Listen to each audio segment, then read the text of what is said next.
जय हिंद फ्रेंड्स, नमस्कार। क्या है इच्छा मृत्यु, या सही है या गलत? आइए समझते हैं खबर के साथ। स्वास्थ्य मंत्रालय ने निष्क्रिय इच्छा मृत्यु के लिए मसौदा दिशा निर्देश जारी किए हैं। गंभीर रूप से बीमार रोगियों में जीवन रक्षक प्रणाली हटाने के संबंध में डॉक्टरों के लिए शर्तों की रूपरेखा तैयार की गई है। दिशा निर्देशों में उन परिस्थितियों का उल्लेख जिनके तहत डॉक्टरों को जीवन रक्षक प्रणाली हटाने पर विचार करना चाहिए। मसौदा नियमों में भारत के शीर्ष चिकित्सा निकाय द्वारा आलोचना चिकित्सा पद्धति पर पड़ने वाले प्रभावों के बारे में चिंता व्यक्त की जा रही है। वर्ष 2018 में भारत के सर्वोच्च न्यायालय ने सख्त दिशा निर्देशों के तहत गंभीर रूप से बीमार रोगियों के लिए निष्क्रिय इच्छा मृत्यु की अनुमति दी थी। निष्क्रिय इच्छा मृत्यु की परिभाषा क्या है? निष्क्रिय इच्छा मृत्यु निष्क्रिय इच्छा मृत्यु में जीवन रक्षक उपचारों को वापस लेना, उपचार रोक देना शामिल है, जिससे रोगी को स्वाभाविक मृत्यु मिलती है। निष्क्रिय इच्छा मृत्यु के लिए 4 शर्तें आवश्यक हैं। केंद्रीय स्वास्थ्य मंत्रालय ने गंभीर रूप से बीमार रोगियों में निष्क्रिय इच्छा मृत्यु के मूल्यांकन के लिए 4 शर्तें बताई हैं। नंबर 1 है ब्रेन स्टेम मृत्यु की घोषणा।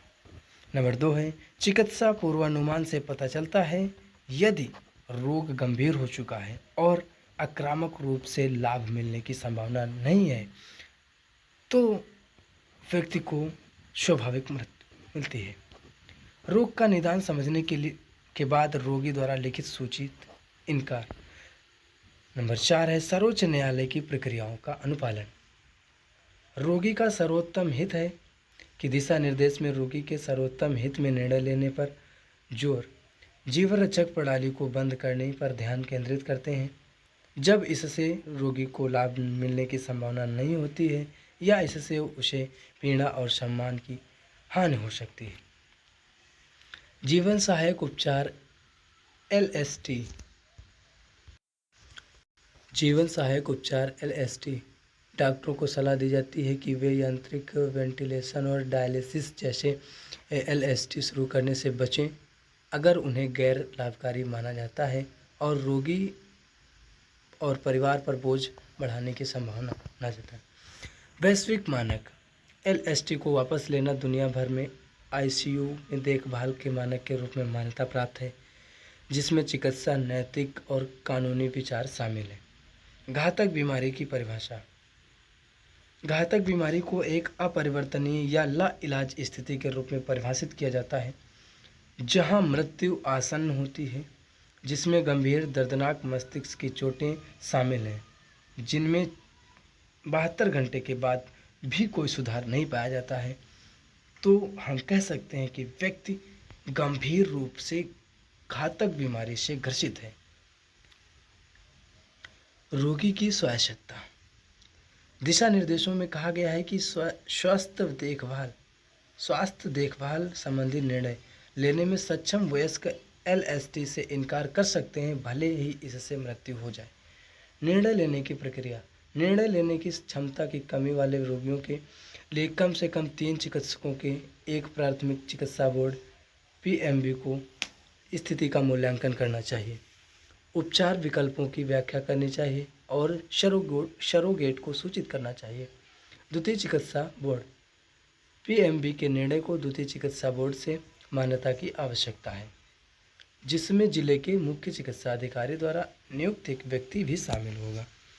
प्रतिक्रिया हेतु आमंत्रण। मंत्रालय ने मसौदा दिशा निर्देशों पर हितधारकों से सिफारिशें और प्रतिक्रिया आमंत्रित की है। विरोध क्यों? आईएमए के राष्ट्रीय अध्यक्ष आरवी अशोकन से प्रस्तावित दिशा निर्देशों पर कड़ी आपत्ति जताई गई है।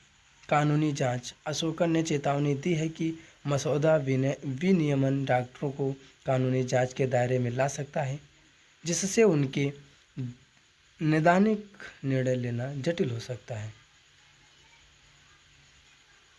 सद्भावनापूर्ण निर्णय।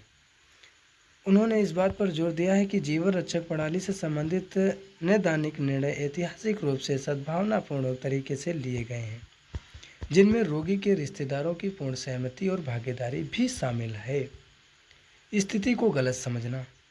दिशा निर्देश मौजूदा प्रथाओं की गलत व्याख्या करते हैं जिससे यह संकेत मिलता है कि डॉक्टरों ने अनुचित किया है। जीवन को लंबा करने की धारणा। उनका तर्क है कि यह धारणा है कि मशीनें अनावश्यक रूप से जीवन को लंबा कर रही हैं, गलत है और डॉक्टर रोगी संबंध के लिए हानिकारक भी। निर्णय लेने में स्वायत्तता का आह्वान। जीवन समर्थन के बारे में निर्णय चिकित्सा विज्ञान और व्यक्तिगत परिस्थितियों के आधार पर रोगियों, उनके परिवारों और डॉक्टरों पर छोड़ दिया जाता है। समीक्षा और संशोधन।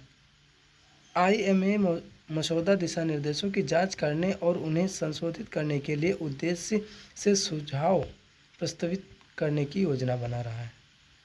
भारत में निष्क्रिय इच्छा मृत्यु। सक्रिय इच्छा मृत्यु और निष्क्रिय इच्छा मृत्यु, क्या अंतर है दोनों में, आइए समझते हैं। जिसमें जानबूझकर किसी मरीज की जान लेना शामिल है, उसे हम कहते हैं सक्रिय इच्छा मृत्यु। यह भारत में अवैध है।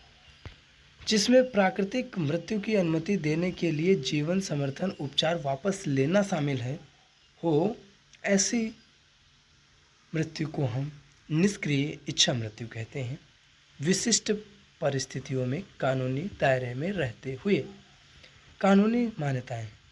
निष्क्रिय इच्छा मृत्यु की वैधता को पहली बार सर्वोच्च न्यायालय द्वारा 2011 में अरुणा सानबान के मामले में मान्यता दी गई थी, जो एक क्रूर हमले के बाद लगातार वानस्पतिक अवस्था में थी। सर्वोच्च न्यायालय का निर्णय 2011। हालांकि सर्वोच्च न्यायालय ने अरुणा की इच्छा मृत्यु की अनुमति नहीं दी थी, उसने दुर्लभ मामलों में निष्क्रिय इच्छा मृत्यु की अनुमति दी थी, जिसके लिए जीवन रक्षक प्रणाली को हटाने के लिए उच्च न्यायालय ने अनुमोदन की आवश्यकता होती है। बेसिकली आप क्या समझते हैं, आप क्या कहना चाहते हैं, कमेंट बॉक्स में अवश्य बताइएगा। जय हिंद, जय भारत, वंदे मातरम।